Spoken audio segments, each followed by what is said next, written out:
what are the beliefs and why do you think those beliefs even exist in the first place when it comes to differentiation? Yeah. Love that question. Love that build. Let's go back to what we had first started with mindset, right?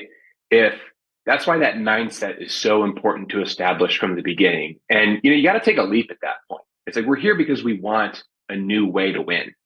We want, we could be an established credit union who has met our limits of growth within the region or the charter that we serve, right? And we've gotten here because we've done it a certain way. Now we have to extend our footprint, right? We've got to do something new. And we're doing it new because we have to do it a bit differently than how we've been doing it. And it might have been a brick and mortar strategy that, right, isn't going to support the next level of growth in terms of efficiency. So, especially as you're getting into this digital world of launching digital banking solutions and digital banks, it's a different growth mindset. The way that you grow a digital bank cannot be the same way that you grew a brick and mortar. There's a lot of consistencies there and a lot of principles that you definitely don't want to throw out, right? Yeah. But again, it comes back to that mindset. And I have seen that be a self-limiting belief with teams, which is, hey, this is the way that we've always done it. And I like to be a broken record and a constant reminder of, let's go back to why we're doing this in the first place. Do you fundamentally believe that thought process, that mindset is going to get you to the next phase of growth and to help you accomplish the goals that you set out? And it's a good gut check for a lot of teams.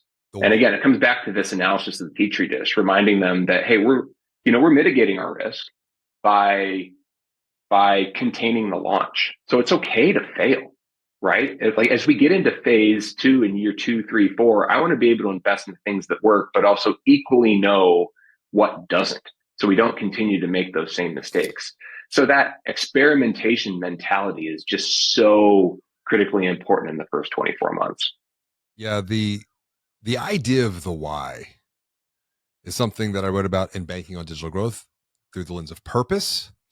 I wrote about it in Banking on Change with the acronym, you have to care. Do you even care for growth? And CARE is an acronym. Commit to a cause greater than the present moment.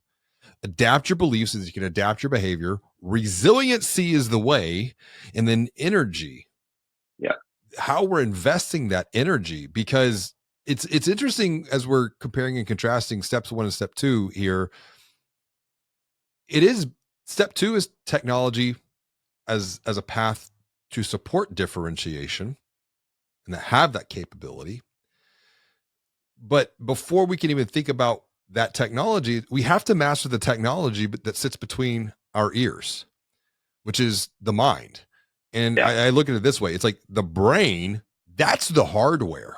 The mind is the software. And if we're going to unlock new opportunities for growth, we have to upgrade the software. It's very hard to upgrade the hardware, and maybe we'll eventually get there one way, shape, form, or fashion. But for right now, we're going to have to continuously upgrade the software, which is really how we started this conversation. It's about seeing things differently. When you see different, you're going to think different. How do you see things differently? It's through learning, it's through education, it's through experience.